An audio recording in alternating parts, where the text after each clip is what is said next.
Hello, everybody. My name is Terry Reinert, and I am the CEO of Red Berry Innovations. We are a cybersecurity and artificial intelligence research and development company. We do a lot of work both with the Department of Defense and the government, as well as on the commercial sector with a lot of our commercial partners as well. So we've been around for 2 years. We just celebrated our 2-year anniversary. And one of the big focus areas for our compliance group under the cybersecurity side is the Cybersecurity Maturity Model Certification, or CMMC, which is what I'll be talking a little bit about today. So I'm going to go ahead and give me just 1 second. I want to share my screen and get the presentation up and running. Steve, if you want to let me know that once it appears. I see your screen and we see the first slide, so you're good to go. All right, excellent. Okay, let's see. I just want to make sure. Yep. Okay, notes are going to show up. I want to make sure. We're fine. Yeah. Okay. Our cyber compliance team has been heavily focused on CMMC over the last 6 months or so since information about CMMC has started coming out. We've been helping a lot of our commercial partners prepare for CMMC regulations. As more information rolls out, we stay on top of the latest and greatest, both changes to the standard, as well as information coming out from both the CMMC Accreditation Board, from the Department of Defense, the Undersecretary of Defense acquisition team. So we stay on top of all that news and kind of keep our partners informed of what's happening. So I will say right from the very beginning, we are not CMMC auditors. CMMC auditors do not exist yet. So anybody who says they are one actually is not, because they haven't even trained the first cadre of auditors yet. Also, Red Berry Innovations cannot certify you because, again, no one can right now. So this isn't about becoming an auditor or what the auditors are going to say, because a lot of that is still unknown. What we are going to focus on is what we call CMMC readiness, and that's helping prepare everyone to get to their CMMC audit. And that's based on the CMMC version 1.0 standard, and also our past experience with the NIST 800-171, the NIST cybersecurity framework, and other compliance standards that kind of roll up into the CMMC. So what we're going to do today, and what we're going to talk about, is the what, who, and why of CMMC. So what is it, who's impacted by it, and why is this happening? Then we're going to go into a little bit more detail on the CMMC model and the framework, what you're actually going to have to be concerned with when you go towards preparing yourself audit, and what you need to implement for that audit. We're going to talk about information systems versus physical systems, and what how CMMC applies to both the IT side and also physical control systems. And then we're going to talk about what you can do right now to prepare, and then things that you need to remember as you go through that process. And then, like Stephen mentioned, if you have questions, post it in the chat, and he'll either break in and ask those questions that are relevant, or we'll cover those at the end. So to dive right in, so CMMC is the Cybersecurity Maturity Model Certification.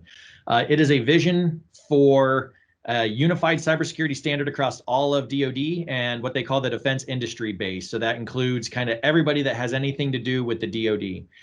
The purpose behind it is to protect controlled, unclassified information.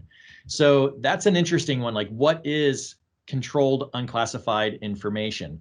So it's information that requires safeguarding or dissemination controls, to and consistent with applicable law, regulations, and government-wide policies. But the key is it's not classified.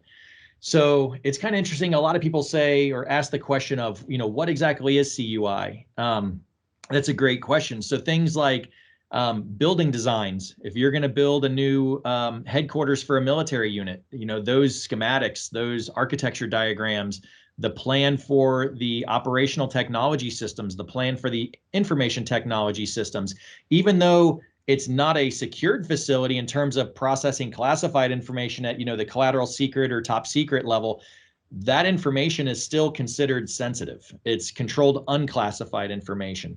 So those are kind of the things that you're dealing with, things that are not secret, not top secret. It's not in a SAP program. It's not protected by, secure compartmentalized information programs, but it's still information that we need to protect in order to protect the mission of the Department of Defense and the government. And we'll talk about a few examples in future slides. So rules regarding CUI, they only apply to systems that contain or have the potential to contain controlled unclassified information. So that means that your company might have a mix of systems. Like you could have systems that will never touch CUI and therefore don't fall under CMMC. But then you could have other systems that require either level 1 or all the way up to level 5. So we'll talk a little bit how those levels play into your organization and what you're going to need to be aware of here in a minute as well. So CMMC, the predecessor of CMMC, is the NIST 800-171 in terms of the intent and the cybersecurity standards that NIST 800-171 that comprise that standard. Interestingly enough, 800-171 was a self-assessed compliance standard. Many organizations didn't understand many of the requirements that were found in them. And therefore they weren't actually compliant. And so the DoD recognized that self-assessed compliance for cybersecurity and good cyber hygiene was not the right way to go, and hence the reason CMMC comes into effect. Also, NIST 800-171 didn't have any teeth to it, so if you were found to not be compliant, there was really no consequences. Consequences to your organization, and that with CMMC has changed as well. So we'll talk a little bit more about that. With CMMC, there's 5 levels of certification, and the big key with CMMC is it does require an audit performed by a third-party auditor. And those third-party auditors, again, like I mentioned earlier, they have not been trained yet. They do expect to have the first class of auditors be trained this summer is the idea. And we'll talk about timelines here in a minute too. So who is impacted by CMMC? That's everybody that has to do with DoD contracting. So all prime contractors, subcontractors, vendors, and there's also been some information coming out and some talk that they might even extend CMMC to some degree to the entire supply chain behind the prime subcontractors and vendors as well. So this has the potential to be very impactful across many, many different players. I mean, right now, the defense industry base is over 350,000 contractors, prime subs and vendors. And then if you actually expand that out to the entire supply chain, that number gets even larger. So it's going to impact a lot of people. And the thing to know is that everyone has to be at least CMMC level 1. That is kind of a mandate across the board. Is if you're a DoD contractor, you will have your organization at CMMC level 1 at a minimum. And then from there, depending on what type of information you're going to hold and what projects and programs contracts you're going to be working on, that could require a level higher than 1. Most people are expected to only have to do 1, but in some cases there will be higher levels involved for your organization. Hey, Terry. Before you move on, I wanted to ask, I think that there are an awful lot of people who have an investment in 800-171. With CMMC coming up, briefly, are they going to throw that away and start over, or is there a way of leveraging that good work? For which one? Did you say NIST 800-171? Yes. It's gone. So once CMMC is fully rolled out, NIST 800-171 will be depreciated and will no longer be part of the compliance standards for this. Okay. Yeah. But, one thing to note, though, is NIST 800-171 is about 75% of the way towards CMMC level 3. So it doesn't map 1-to-1, but about 75% of level 3 requirements for CMMC do come out of NIST 800-171. So if you're already 171 compliant, you will be able to leverage, everything that you've done and all the costs that you've incurred to get there as part of your CMMC audit. Like you're already most of the way towards level 3. Thank you. And also it's expected that at least 35,000 companies or organizations that are within the DoD defense industry base will need to be at level 3. And so, level 1 is going to be the big one that's going to go across everything. Level 3 is going to impact a much smaller subset of that, 350,000 total plus contractors right now. Level 1, we can talk about that a little bit. We'll talk a little bit more about all the different levels soon, but CMMC level 1, for everybody that's worried about it or interested about it, it's mostly focused on simple things like access controls, password security rules, making sure all your computers are running a validated antivirus solution. Validated meaning that the DoD has signed off saying that you can use it. So not like Kaspersky that they've recently banned from use in government use. So it'll be a validated antivirus solution, and also that you have good practices around downloading and installing patches and rolling out patches into your different IT, OT, and physical systems. So level 1, it's just kind of like really basic stuff that everybody should be doing anyway.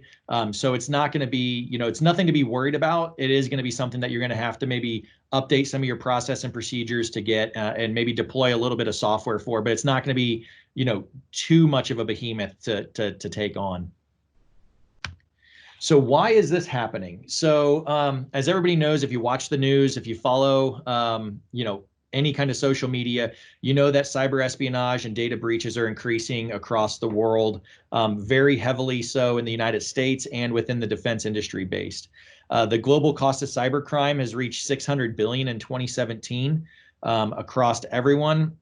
And of course, the DoD and the US government is very, very interested in making sure that we protect our information. So the Department of Defense, previously had assumed all of their vendors were operating with basic cyber hygiene, but that has not been the case. So that's why CMMC is evolving and coming out. There's also a lot of interesting things that you can do from an intelligence standpoint and from a cyber espionage standpoint that a lot of people don't understand. So for example, I'll give an example of Joe's Dry Cleaning. So imagine a dry cleaning organization that does dry cleaning for the local Air Force base. And typically they do, they clean about 40 to 60 uniforms a week under a contract with the Department of Defense. This doesn't sound like someone who needs to worry about cyber hygiene. It doesn't, really seem like the DoD needs to worry about Joe's Dry Cleaning, since they do, they just do dry cleaning.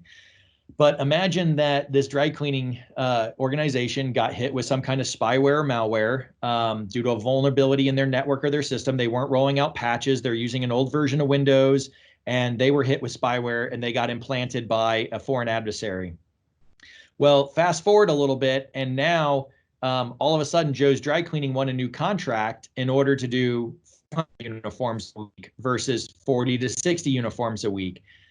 Just knowing that alone, that could provide insight to foreign adversaries that all of a sudden there's a huge influx of military personnel on that base, that something occurred on that base to ramp up the number of people that are at that installation. And so, that could provide a lot of information to a foreign adversary where now maybe they want to pay a little bit closer attention to what's going on that base. Maybe they actually want to send some people to monitor that base now in more detail to find out why was there such a huge influx of personnel on that base.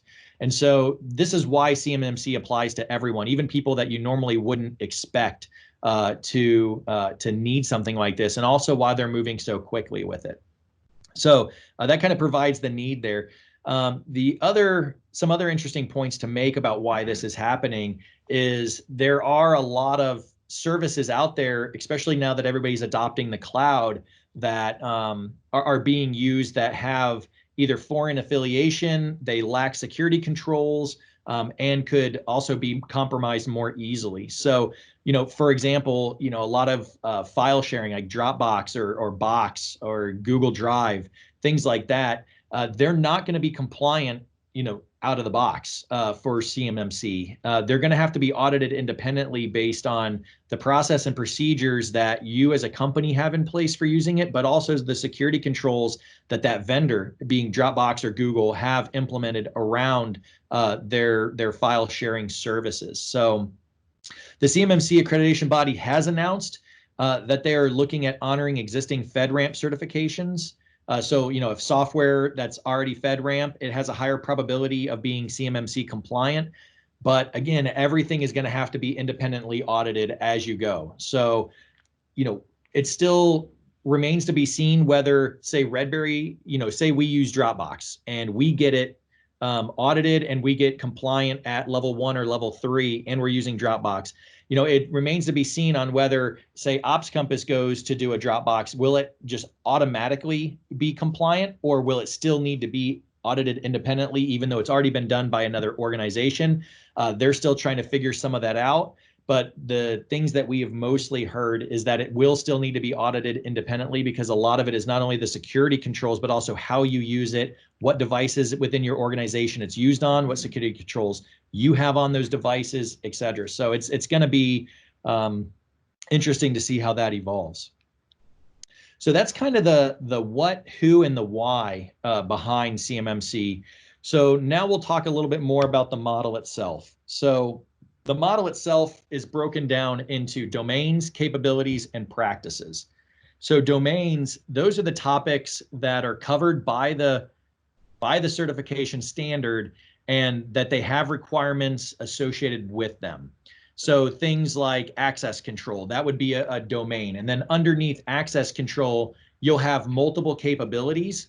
And then under those capabilities, then you're going to have practices. And the practices, that's what's actually enforced. That's how CMMC expects to achieve good cyber hygiene and cyber security. So these are activities required by the level that you're getting certified at to achieve a specific capability.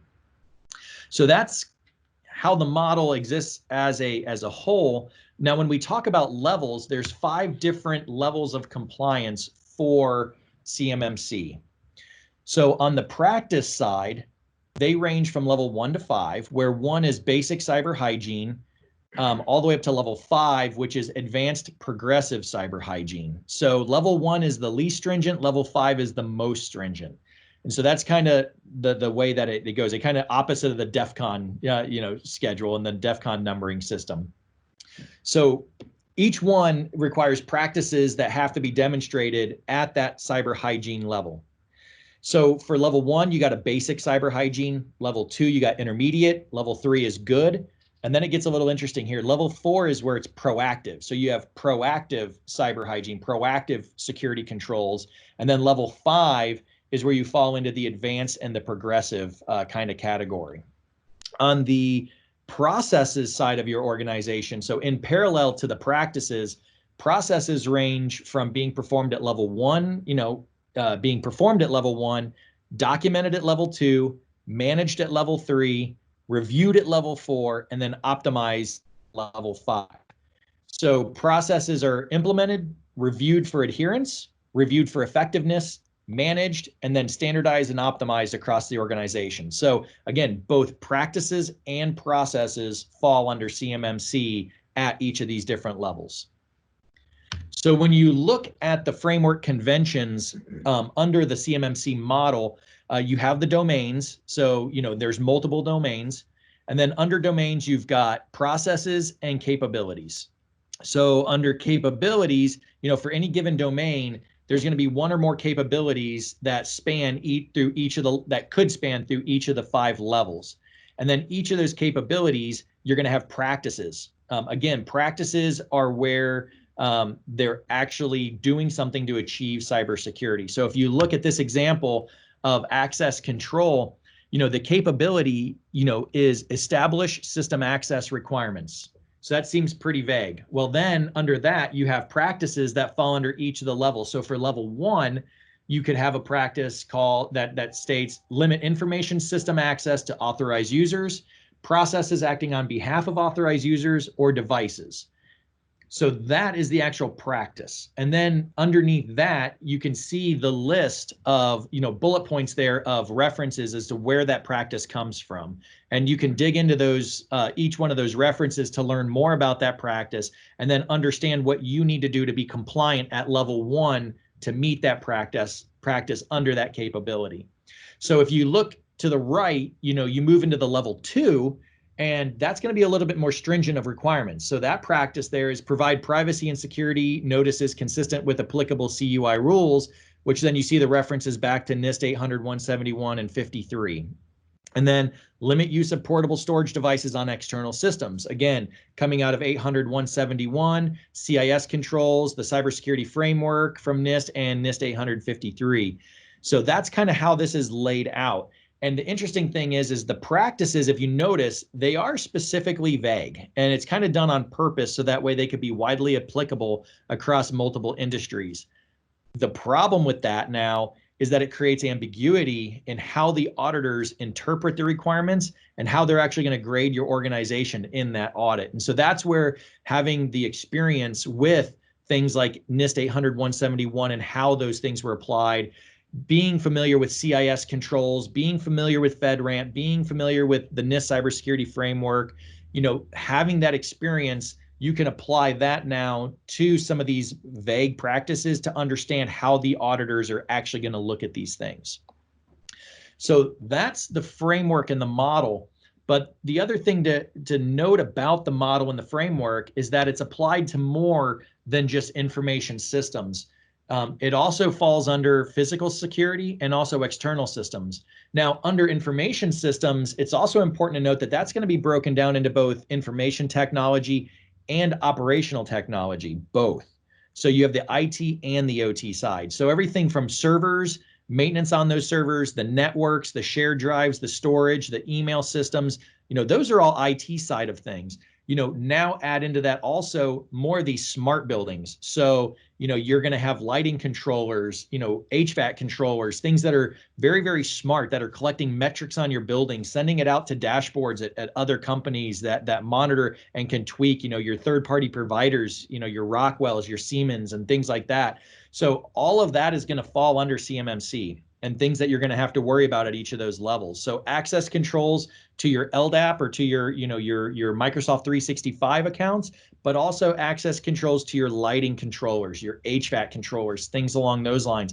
It's all going to come into play. And now let's add another layer of complexity and say, if you're just renting space at a building and you don't control those lighting controllers, you don't control those building networks, how does CMMC apply to the building that you're in, as well as to the IT systems that you yourself have deployed in those buildings? That's going to get very interesting. On the physical security side, they're going to talk about requirements that talk about the types of locks that you have on doors. Video monitoring. What is the process and the procedure your company has for logging visitors and escorting visitors around through your building? So very physical focused as well. So not just information systems, but physical systems as well. And now add the third layer, which is going to be your external systems. So your cloud providers, accounting software, business operations software, all of those things, could, unclassified information that still needs to be controlled, that CUI. Because if someone can get access to your accounting books, they can kind of see what's going on in your DoD contracts in terms of what they could be looking at in some of those. So all of these things, all three of these areas apply to CMMC. And on top of that, but wait, there's more. Post-pandemic, remote work seems to be on the rise because of the current COVID-19 crisis and pandemic. Remote work is also affected by CMMC. So there's now going to be controls on VPNs. How do you protect each device that is now that is company that has CUI on it that is remote at somebody's house? Does some of this apply to the locks that they have on their house? Does this, what kind of controls do you need on that laptop that's at that place to make sure that information is protected? So it's going to encompass a lot. And as we move forward and we get more information out of the DoD, out of the Undersecretary of Defense Acquisitions Group, out of the CMMC Accreditation Board, we're watching that very closely to understand how that's going to affect each of these areas. So that way we best know how to prepare. So on that note, what can we do to prepare? What can we be doing right now to prepare? So we don't have auditors. We don't really know what the auditors are going to be thinking. So what can we do now in advance of that preparation? Well, the CMMC version 1.0 standard is out, and we've reviewed it. We've built all of our compliance frameworks and checks on it to do preparedness. So what you can do now is work towards CMMC level 1 readiness across your organization. So everything from reviewing the standard, reviewing the CMMC version 1, conduct that gap assessment, understand where you're at now, what you need to do, start updating security controls, and update organization process and procedures. Now, this is good no matter what, because that's just practicing good cyber hygiene. Like every company, whether they're a DoD contractor or not, should be doing that just to make sure that you are practicing that good cyber hygiene, at least at that basic level. So from there, once you've kind of gone through that gap assessment, updated those controls, implemented some of these different things, you can have somebody come in and perform mock audits. So we've done that for our customers, where once we help them get, our information technology team helps them get through the gap assessment and through the security control updating, then our other team will go in and perform a mock audit. So we'll look at, previous DFARS rules. We'll look at the NIST 800-171 and our understanding of all those types of standards. The NIST cybersecurity framework will come in, we'll perform a mock audit to the CMMC version 1 based on what we believe the auditors are going to be doing. And then that'll help you identify more gaps that you can then go back and patch again. So that is really the core of what you can be doing right now. We've been doing that with a lot of our customers, just helping them through the gap assessment, updating their systems and doing mock audits. But then the next thing that you could be doing from a executive board kind of standpoint is determine what level, one, you want your organization to be at, and two, what level your organization needs to be at. So those are two very big things. You can you're going to need to be at a certain level based on the type of work that you do. But do you want to stop there, or do you want to go further? That's going to be decisions for the executive boards of your organization. And again, an organization could have a mixed certification system depending on where CUI is stored. So for one of our customers, we have helped them get, move towards level 1 across their entire organization, but then advance that to level 3 just for their defense group, the ones that are expected to be using CUI and housing and containing CUI. So your organization can have different levels implemented depending on how far you want to go with it and what makes sense from a cost perspective and a security perspective. So, talking about mock audits, what does the certification and audit process for CMMC look like? The answer is no one knows yet because the audit process has not been announced. This is something that they're currently working on right now. Another question we get a lot is, when are we going to know more about the process, about what's going on? And the answer to that is midsummer. So on May 11th, Katie Arrington, she is the Chief Information Security Officer for the Office of the Undersecretary of Defense for Acquisition and Sustainment. I'll say there. So she was talking at the Special Forces conference called SOFIC, and it was virtual this year. Usually it's in Tampa. But she came out and said that right now the DFARS 252-204 is undergoing a rule change, and that rule change should be completed in October. She said that we will not see any CMMC requirements coming out until that rule change is done. That being said, her view is that contractors can expect to see CMMC level or version 1 requirements in requests for proposals and RFPs starting in November of 2020. So that's when we should start seeing like the first real requirements to be level 1 through 5 in RFPs. That'll be November of this year. But she did mention that she did mention that in June of 2020, they do expect to release at least 10 RFIs that contain CMMC rules. So you're going to start seeing this stuff as early as June, but it's really going to start impacting you as a company and your ability to win contracts in November. So we still have a little bit of time, not much, but there is still a little bit of time to start getting ahead of this. She mentioned that also when she was speaking in her talk, she mentioned that contractors bidding on program may not have to have CMMC certification until time of contract award. That's different than what we originally heard. So originally the story was you will not be able to bid on, you can't even submit a proposal on work until you meet the level, the CMMC level specified in that RFP. But it seems like that might be changing now, and they might change that rule to say that you can bid on it and you can submit proposals, but you have to be compliant at contract award. So that should give you a little bit more time. I don't know yet if contract reviewers will put an emphasis or plus up somebody's proposal if they're already compliant, or if that will not come into play. That's currently unknown. But part of your proposal compliance is going to be CMMC. So you're going to need that regardless. So shooting for that, having it done by November or ready to be audited by November is probably going to be the safest bet to ensure that you can continue working on government work.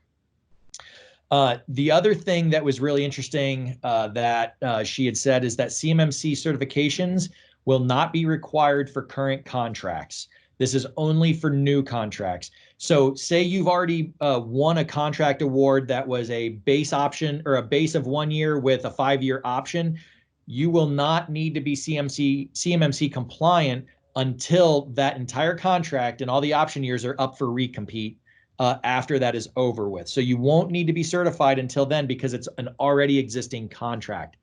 That said, if you want to bid on new contracts, you'll still need to be CMMC certified. So it will not affect your current contracts, only bidding on new contracts. And of course, as we know, rolling out CMMC is expected to take years before we see it in every single contract that's out there. But that being said, they have been very, very aggressive with CMMC and how they're trying to roll it out. So while they are saying it's going to take years to roll out, I think a lot of people are going to start seeing basic level 1 or level 3 requirements coming out within, the next year. So getting ahead of it would be a really good idea. So one of the last things I want to talk about is just some things to remember. The CMMC Accreditation Board, they're still figuring things out. So, I mean, yes, the CMMC standard version 1 is out. There are still rule changes happening to the DFARS. There's still new information coming out, new things that they're developing. And so it's not set in stone yet. But to get prepared, one of the things that we're doing is we're staying on top of everything that's coming out of the Office Under Secretary of Defense, the Accreditation Board, and other bodies, accreditation bodies that are related to CMC to ensure that we understand what's happening and we can help guide our customers towards their preparedness for CMMC. The other thing to remember, if you're out there looking at the marketplace, if you do a Google search, you're going to find people that say, we're going to get you audited or we can get you certified. Be very, very careful with that. No CMMC auditors exist yet. No one can get you CMMC certified yet. The best you can do is get ready for it. And that's why, at Redberry, we talk about CMMC readiness, and we make sure our customers know that we're helping you get prepared, but we're not getting you certified. Like that's going to come later once more is known. So if anybody's trying to sell you a CMMC certification, run away from it. It's snake oil. It doesn't exist yet. The other thing to remember, and this is important not just for CMMC, but anything that you do, compliance does not equal secure. Just because you meet compliance and requirements for compliance, it doesn't mean that your networks, your systems, your software, your people, your processes, it doesn't mean that they are secure. There's still more to be done. You have to educate your people. You have to train your people. You have to make sure you're constantly testing and reviewing your security controls, third-party penetration testing on your networks, et cetera, et cetera. Follow a good risk-based approach to security on top of your compliance efforts. Don't just stop at compliance. Keep going. And the next thing to say about that is that getting compliant is a lot easier than staying compliant. Just because you got compliant doesn't mean it's going to stay that way. All you need is one person to flip a switch in your cloud or change one small item in your configuration, your cloud configuration, and all of a sudden you're not compliant anymore. All you need is someone to bring a device in from outside, connect it to your network. That might throw you out of compliance. Someone plugs a network port or a network cable into the wrong port. Now you're out of compliance. So getting compliant is not the end all be all. That's just step one. Staying compliant, that's where the real focus should really be moving forward, is staying compliant after you are compliant. Don't get complacent, keep going with it. And an interesting point on that is that the CMMC accreditation board, they released an RFI for a custom continuous monitoring tool that will sit out in the cloud and watch every defense contractor and see if they slip from compliance. So it seems very invasive. I'm still not sure how that's actually going to roll out yet, but they are looking at tools that they can use to consistently monitor contractors to make sure they stay compliant. So that needs to be a really big focus of your efforts, is getting compliant and then staying compliant. So if you're interested in learning more, you can look at the Red Berry Innovations website at www.rbinv.io. Also on the screen, you can see the DoD CMMC website. That's part of the Undersecretary of Defense there. You can see the CMMC accreditation body website at cmmcab.org. And then also a website that talks about CUI and that controlled but unclassified information is there at archives.gov/CUI. So those are kind of some of the big references that you can use to learn more about this. And of course, you can always reach out to us here at Red Berry Innovations, and we'd be happy to talk with you about anything that we know regarding CMMC and how we're getting prepared for it as well. Hey, Terry. Yes. How about a couple of quick questions? One is that you mentioned that auditors don't exist right now, and yet it seems that they're. And then you also mentioned that the Department of Defense is going to start letting RFIs with CMMC rules. How is that going to manifest itself? Do you just demonstrate or show a policy that meets that CMMC rule, or is there something more to it than that? Well, for the RFI, so the request for informations, I think what they're doing is they're adding the CMMC requirements to it, just so that way people know, like, hey, when this does turn from an RFI into an RFP, this is the level that we're going to be expecting. And that way people can just start getting prepared. So that way, like, okay, I really want to submit something to this RFI. They're saying it's going to be level 3. That means when the RFP comes out, I better be level 3, or at least be really close to my audit for level 3. So I think them rolling it out as in the RFI starting in June is just so that way people can see how this is going to affect their companies, at a very, small level. So that way no one just gets hit in November with, oh, all of a sudden I have to be level 3. I didn't know that. So I think that's what they're doing, is they're just kind of rolling it out nice and easy and slow, so that way people can start getting used to the idea and getting prepared for it. So the assumption is that the auditors are going to probably be available between the RFI to RFP process. Because by the time you get to the RFP, then you'll need a certification to CMMC, right? Right. And so that depends on how they're going to go with that rule. Initially, everything we heard was, you will have to be CMMC audited and certified before you can even bid on the work. Based on what was just said at SOFIC in that talk, from the Undersecretary of Defense, she was saying that it looks like you're going to be able to bid on the work, but you have to be compliant and certified upon contract award. So we're still waiting to see how that's going to play out. But I mean, in all honesty, between submission of your bid and contract award, I mean, a lot of times that's anywhere from a month to 6 months. So that's not a whole lot of time. Mm-hmm. So a bit of a question about your business. What is it? How do companies typically first engage with you? Is it around an assessment, or do they have specific requirements and then you answer them? Can you go into that first initial phase of building a relationship with your team? Yeah, absolutely. So on the compliance side, I mean, we do just a free, no obligation, all the sales buzzwords for coming in and talking to you about CMMC. Just answering your questions, understanding, helping inform you on what everything is and what's going on. But from there, usually the first thing that we'll do after that is once we actually engage, past that, it will just be a gap assessment. And that's where we'll send our compliance team in. We've got some, really smart guys that and gals that have been doing compliance for a long time, both within the government and the commercial world. They'll come in and do a gap assessment with your team. So an interesting thing to point out about what we do is we will take your team along the compliance journey with us. Like, we're not just going to go in, work in a vacuum, and give you a report that's going to be useless to you.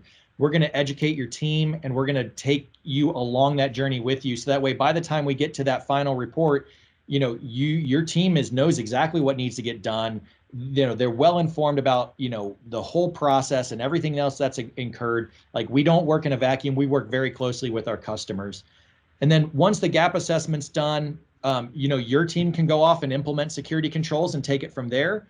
Or our IT team can, it's part of our compliance team, can come in and help you with identifying the right controls, vetting the right controls, installing, configuring, and then testing and making sure that, that whole end-to-end piece is done. So we do everything from just the initial consulting and gap assessment all the way through end-to-end, helping your company be ready for the auditor to come in and do their thing. And of course, throughout the whole thing, we keep you informed on all the information that's coming out about CMMC, any of the changes that are occurring, and how they're going to impact your organization. Okay. Well, thank you very much, Terry. This has been fantastic. I really enjoyed learning more about CMMC, and you've given us all the things to chew on and understand. So really appreciate it. And again, thank you for your time and your team's time as well today.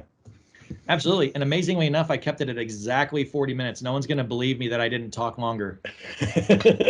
I know that's an art form, so I really appreciate it. And with that, we're going to switch over to Ops Compass. So again, appreciate your time and take care, Terry. Yeah, thank you for inviting me, and I appreciate it. So having said that, what we're going to do is we're going to switch over to the Ops Compass. And one of the things that Terry mentioned, and he's pretty emphatic about it, and his team is around not only being compliant, but staying compliant. And so that's where we think we have a play for companies that are interested in CMMC. Just to be clear, is that we haven't gotten to the CMMC compliance yet, but what we have been doing is we've been doing it for a while. We've been getting NIST CSF compliance, and we'll talk to you a little bit more about how we go about approaching that, as well as how do we accomplish it and why. And then what we'll talk about later on is how do we plan on getting there moving forward. So to start with, as you might imagine, CMMC isn't our only business. It's a part of our business, or I should say certification of the frameworks that most companies are largely concerned about. What we did do, though, is we started out with the idea that we recognized that companies use multiple clouds. And one of the things I wanted to point out, just to tie into Terry's discussion, is that where we focus in on is the external systems that he mentioned. So the public clouds, and largely that's AWS, Azure, GCP are your public clouds, as well as Office 365. And one of the things that we've found is first of all, customers tend to be very concerned about being able to scale across all of them, and then just security in general. And so one of the things our tool has been built to do is provide a consistent experience across those clouds so that you can scale your teams. I don't need to have individuals that are focused only in on one cloud versus another. We look to build what we call is cloud center of excellence teams that can scale across them and be able to be proficient across them. And part of that is to be able to build a consistent user experience that allows you to be able to do that. And when you get to, when I turn this over to Charlie at the demonstration time, he'll show you how it looks very consistent across all of those clouds. The other thing that we find, which is fascinating from my standpoint, is that most of our customers that are in the cloud the public cloud, so AWS, Azure, GCP, or even Office 365. The thing I'm fascinated by is that very rarely do we come across a company that knows exactly what's going on in there, and knows what's in there and knows how it's changing over time. And that in and of itself has been fascinating, in particular when we provide our tooling that allows you to be able to get a full inventory of all the resources that are being consumed, both being created, updated, and deleted, and being able to monitor those changes. And so that really is the focus. Once you have that down, then you can drop into the ability to be able to be compliant to the various different frameworks. Exactly, why we brought Terry in. He's our expert on CMMC, but that's not the only compliance framework we work with. And so, once we get that consistent experience, then we dive into the security components, which is compliance as well as security going beyond that.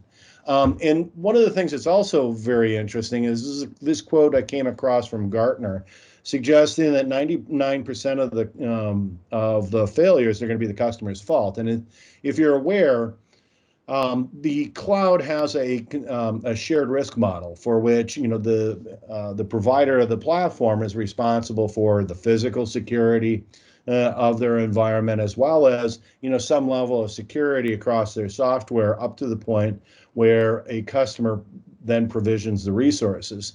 Once they provision those resources and start to ingest potentially PII information or customer data or a whole host of different things, at that point in time, it becomes the customer's risk. And the way I interpret Gartner's quote is that the platform providers have gotten so good at providing a secure platform that the people who are looking to exploit them are largely going to look at the customer, because that's the weak point.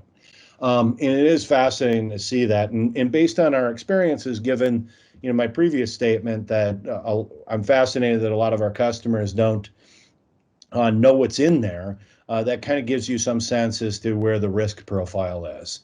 So I thought I would dig into, beyond that, I would dig into how we go about doing it. And so this is more or less a reference architecture to our service. It's a SaaS-based service. What we do is we plug into your customer public cloud. So it can be, as I said, AWS, Google, or GCP, Azure, and Office 365. We plug into the control plane, and we do that for a couple of really good reasons. One is that we plug in via read-only, and the important part of that is that we don't want to increase your attack vector within your cloud. We want to be a read-only service that you don't have to worry about in terms of security. We also, because we're tapping into the control plane or the APIs, what that does is that gives us visibility to any of the event changes that occur in there, as well as when these public cloud offerings offer additional capabilities as they evolve and mature over time, they're going to extend out their API. And what that means is that we consume those new services almost immediately, and that gives us the ability of being able to keep pace with the innovation that these cloud providers are undergoing. And that'll be important for you, the customer, knowing that as you're engaging with the DoD and you're pursuing and maintaining your CMMC, level 3 compliance, as an example, that as your developers are consuming these new services, that we're also monitoring those new services. And so that should give you some comfort. Once we do that, what we do is when we connect for the first time, as I mentioned before, we capture what we call as a high fidelity snapshot of your environment. What that means is that we capture the whole inventory. We assess it against the compliance frameworks, and this is probably the reason you're here, and I'll get to that in the next slide in more detail. But what we do is we assess each one of those resources against the compliance framework to determine whether it is in compliance or incompliant or not. And if not, what we'll do is we'll provide a remediation step as well as a rationale associated with how to get it into compliance. And then we store that configuration of the resource as a baseline for that resource to be monitored over time. And what happens is because again, going back to the reason we're tapped into the control plane, is that when any resource changes, whether a developer comes in and makes a modification to the resource, or an administrator comes in and changes it, perhaps that they enable RDP, or perhaps somebody makes a change to a SQL database, we capture that change. We then ingest it and we reassess it against these compliance frameworks, again, to determine whether that has either put that resource into compliance or out of compliance. And obviously we alert it, but we then go one step further and we compare that against the first baseline. And at that point in time, what we do is we call this a concept is drift. And Charlie will show you this, where what we'll do is we'll show you who made that change, when they made that change, and what changed. And one of the things that Terry mentioned early on in his presentation is that that it's not boy, I lost track of my thought there.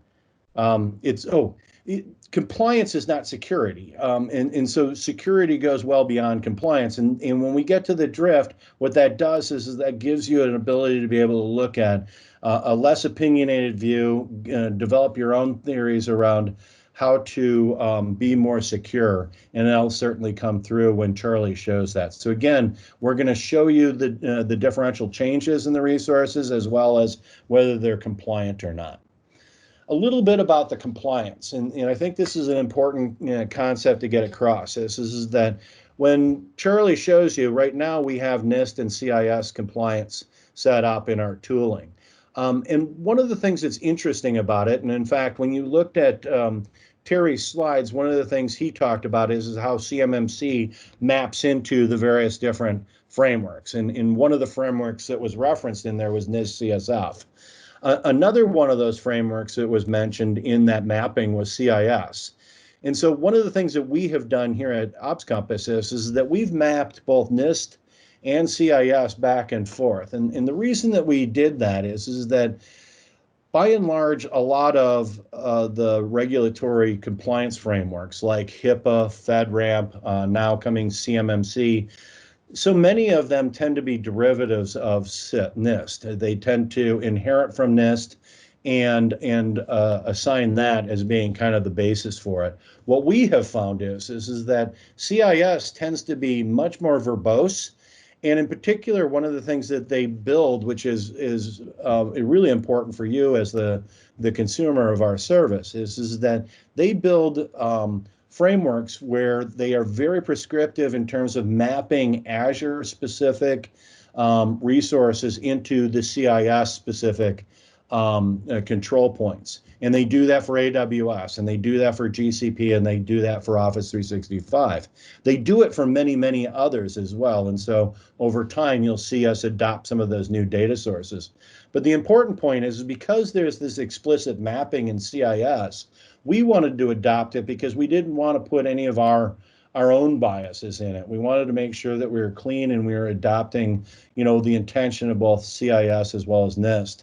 And so by virtue of that, we've done the mapping between those two so that when you are at CMMC and you are leveraging NIST CSF as a framework that you're mapped into, you're also getting all of the goodness of CIS and those direct mappings they have out into the clouds. And I think that that's going to be a really important thing for you to consider moving forward.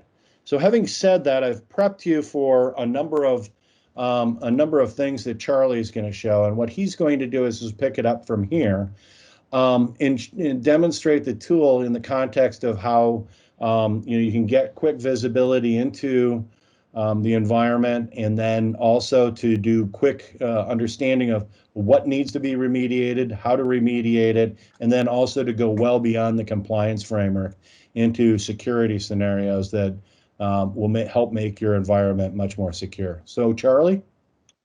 Yeah, thanks, Steve.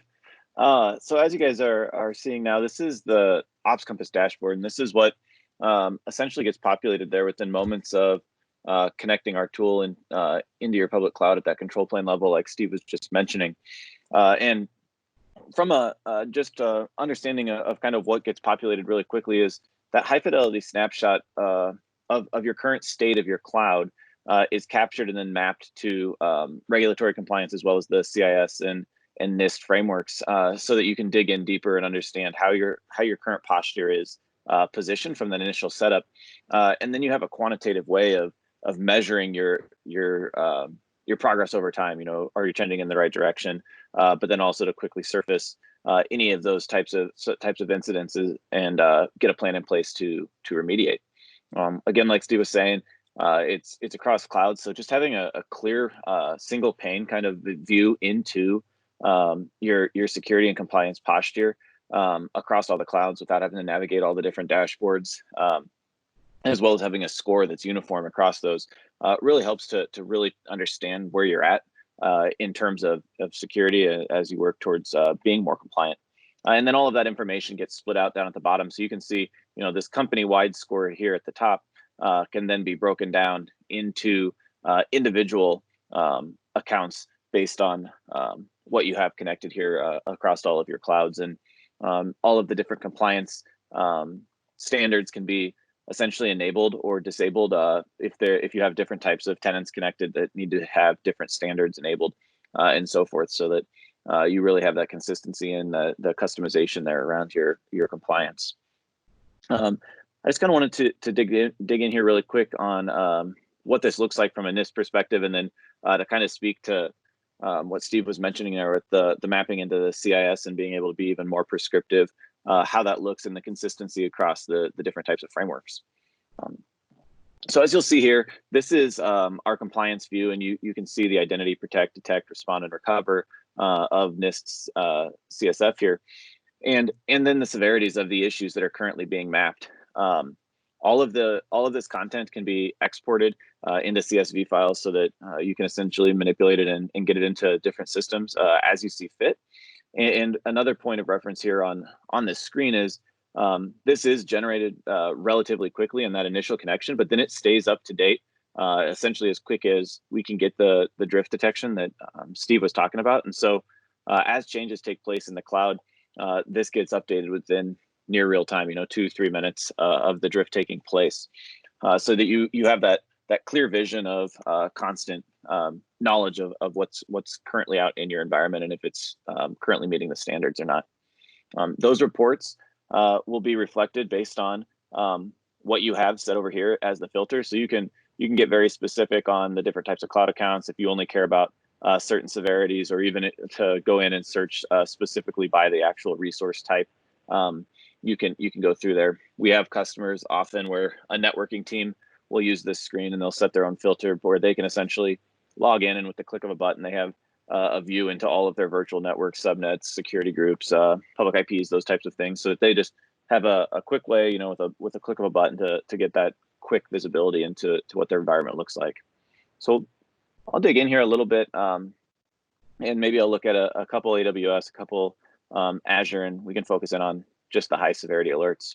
Apply the filter, and we'll see that we can start looking into where the problems actually are. And so I'll look in here into the protect and open up one of these protect, and you can see this is as Steve was mentioning, inside of the controls, there's a more prescriptive explanation of what the issues are, and this is what we're pulling directly from NIST and with the other security compliance that we have connected, CIS. So it's very much us pulling the information and not being opinionated about what is currently out in the environment.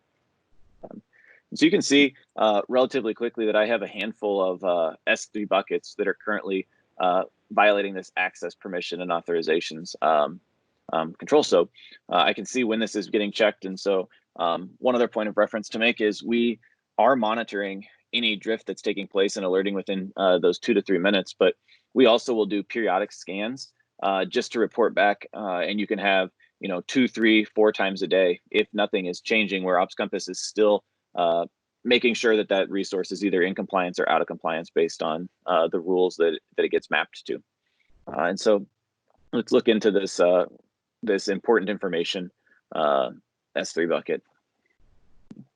So what you're seeing on this screen here is the rule that is being mapped, or that this resource is being mapped to. And then right here, it's stating that there is a problem. So by opening up or clicking on this problem, and a single resource can have multiple problems. We can look at one of those in a second of what that would look like. But essentially, with you click open this up, and we pull in the rationale why this is a violation, what steps need to be taken. And so you can clearly see, inside of the AWS console, what buttons do I need to click? Where is the remediation process begin?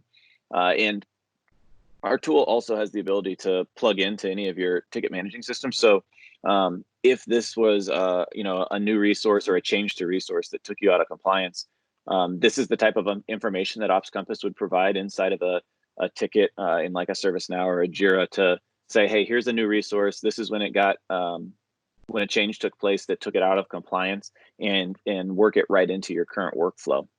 And then again, this is a deep link into your cloud. So if you have the proper access, you log in and you're immediately inside of that resource so that you can begin working or remediating as needed. And then we also provide the visibility over here of which actual controls you're in violation of. So you can see this is violating CIS control version 7.1, 14.6, and then the same here. You can read through there on the NIST violation. And one thing to point out is, we're right now looking at this from a resource view, the single resource with the single problem. But another screen here that Ops Compass can surface here is to actually dig in at the rule level. And so now we're looking on this screen at the rule that storage account was violating. And you now have a list of all of the storage accounts that also are violating that rule, so that you can take bulk action here, where you can start to have just a quick view of how many or what inventory here you look like that it looks like that are violating the same rule. And then a unique feature that Ops Compass has is the ability to actually log policy mitigations or policy exceptions right here in the tool. And so from an auditing perspective, we hear often that one of the biggest things is obviously they would love for everybody to be fully compliant, but the big thing is, are you doing what you say you're doing, and are you taking steps in the right direction? And so what this allows the user to do is essentially be able to put a plan in place that, hey, by the rule of law, we're technically out of compliance, but this is how we are handling it. We see oftentimes with enforcing MFA on a lot of people's like O365 tenants, where they're making sure that their users are enabling it through different policies, but it's not being enforced for several reasons. And so by the rule of the law, it's out of compliance according to the CIS for O365 benchmarks. But they know that they are enforcing it. And so what they're able to do is apply a policy mitigation. And what this does is you can give that rationale or reason. And so every resource that's currently violating would then be tagged with that explanation, as well as setting an expiration date, so that Ops Compass will remind you, at the end of the quarter or the end of the year to resurface and just ensure that this mitigation is still valid. And then essentially just to sign off again on if you're handling this another way, but to track from that perspective. And then the policy exception idea is similar, except for it's more along the lines of you understand that this problem is out there. It's a risk that you're going to take for a short amount of time, and here's the plan forward. And so that other piece that we hear often from auditing, from auditors around their public cloud is, how quickly do you have eyes on the problems that are taking place? And so with Ops Compass, surfacing those problems in near real time, having a way to quickly be able to go in and apply a policy exception saying, hey, this came through a few minutes ago, we see it. This is how we handle this situation. We'll make sure that it's addressed on the next sprint or whatever makes sense for your organization. But essentially having a plan in place that is easy to follow, and then Ops Compass will track that for you and surface them if they're not addressed. And then this is the same way where, like I was just talking, to be able to disable a rule, if different accounts that you have connected need to be compliant to different frameworks, you have the ability to come in here and choose, which types of these accounts, for S3 buckets, not needing to have that turned on for Azure or something like that might make sense in an organization without S3 buckets in Azure or something along those lines. But that's from a compliance standpoint, kind of at a high level, how we go through and from that initial connection, give you visibility into what steps need to be taken, and then be able to have this visibility here essentially at any time. One bit of feedback we have is, in the public cloud, everything is changing so quickly that having someone come in, do an audit, they run it, and they get it back to you. Even if it's days or a few weeks later, things can change, and you're no longer that the report is not as valuable to you or your organization. And so having just a way to essentially help you run a self audit in near real time is a big value here that our compliance dashboards can provide. So the other part that Steve Faith started mentioning was around our drift capabilities. So the way that Ops Compass handles drift is more of kind of that day two operations where you have a plan in place, you're working towards compliance based on what's currently out there. What the drift will allow you to do is you can now start identifying changes as they happen. Some of them having direct compliance implications. So if I can sort this out by different region, cloud provider, resource group, and those types of things. But in this demo resource group, I'll open this up, and you can see here that I have 8 resources that have some kind of change today as preparing for this demonstration. And so what it's allowing Ops Compass to do is pick up and not only identify, hey, there's a storage account that had a change take place that put you out of compliance, as well as a site that took you out of compliance. But this is speaking to what Terry and Steve were talking about earlier around, just being compliant doesn't necessarily mean you're secure. It's really important to make sure that you're understanding the configuration of your cloud beyond the regulatory compliance or the security compliance that you're benchmarking your environment against. And so just so you're kind of aware of what this looks like from a compliance standpoint, and then we can talk about some of the other ones. Essentially what happened here is a storage account got created at 12:54, and there's some pieces that are out of compliance. And so Ops Compass highlights the piece that is out of compliance over here for you, as well as providing the policy that it's violating and the recommended steps that need to be taken in order to make sure that it's compliant, with a quick link here to essentially put you right back into the same workflow that you were in previously. And so this is how you can kind of start operationalizing from a day-to-day operation. This again is the exact kind of information that would be created into that ticketing system, so that you don't need someone sitting there monitoring logs. That these tickets, as things that happen that are out of compliance, get created to get directly to the right people in your organization. But we also have the ability to tag different resources, not just around the compliance piece, but also just to give you information from, hey, this is a storage account, and from what other changes that took place are valuable here to a user. And so with it being a storage account, being able to quickly surface the valuable information from a data perspective, from the SKUs to the location to the different properties that exist on this storage account. And then also on the storage account, some security issues or some security visibility that could be valuable to just understand about this resource that got deployed out into your cloud. So things around HTTPS traffic, is the encryption turned on and off, and this is where this baseline gets started. So we'll surface the types of information that we think that you would care about from a security, from a data, from a networking perspective, that goes well beyond the just specific compliance pieces. And then as drift takes place, we'll highlight these changes so that you're not digging through entire logs and looking for pieces in the moment, when something is going wrong, but rather have just that inventory, that visibility as that's actually taking place.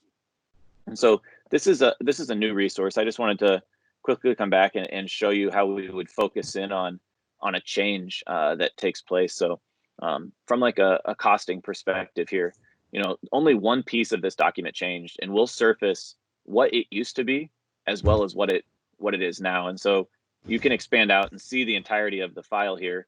But Ops Compass quickly pinpoints the piece that changed and provides that information around what did it used to be and what is it now. And this is that same type of stuff that Steve was talking about. Hey, who is it that made this change? When did it take place, and what was its impact? And then this is where within our tool, you have the ability to customize teams, to customize roles so that certain people are responsible for cost versus networking. And it's really about getting that right information in front of the right people and limiting the amount of noise that's taking place in the cloud. Hey, Charlie. Yes. I don't believe that that's going to be the same view in Azure as it would be in AWS. Can you prove me wrong? Yeah, absolutely.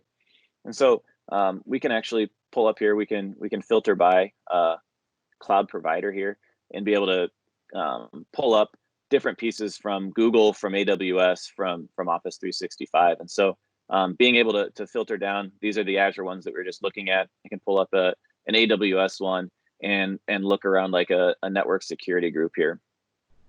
And so this is an example of one that's showing up where a network security rule was removed. And so we can go in and see what IP ranges were available, but it's the same idea, the same layout of, hey, this is a compliance issue. Here's our recommended steps. If we go over here into compliance, we can start seeing, yep, port 22 is still open. What do I need to do to go and remove that or remediate that? In what way? Can I quickly see where port 22 is open throughout my organization, which apparently is a known issue here, except for on this resource, which does not have it enabled. And so being able to just quickly kind of bounce back and forth between seeing which types of rules there apply from AWS to Azure, and then the same types of information applies. It looks like there's a couple disks here out in Google that had the same problem. Or same issue here where there's no encryption on this VM disk, so I can quickly identify the rationale and the steps with another obviously deep link right here into my Google environment to be able to take action. Well, thanks for proving me wrong. It's my favorite thing to do. And so that's kind of that high level overview from a Drift perspective where it really becomes operational. All of these types of different tagging and all of these types of features. And you can see here another example where I really like to focus in on the compliance. It's a known issue, but then to surface all of these other changes that are taking place and to really split them out and identify who's going to care about these types of things. This is all available right out of the box. The only real customization that a user would ever need to do is to decide, which users in their team are going to be responsible for which types of changes. Everything else is maintained on our side. As CIS and NIST roll out updates, Ops Compass is responsible and has a clean process in place to ensure that is getting rolled out right alongside as new resources or new configurations of the resources get configured in the clouds. We're there picking up on those and making sure to surface the information that your team would care about. Hey, Charlie. So first of all, one of the things we offer is something called a rapid prototype. And what that is it's generally a 2 to 4 week engagement where we attach to a customer service and then demonstrate this capability in their live production environment. How would they go about doing it? First of all, you want to describe the process to attach and then maybe show show how it's done?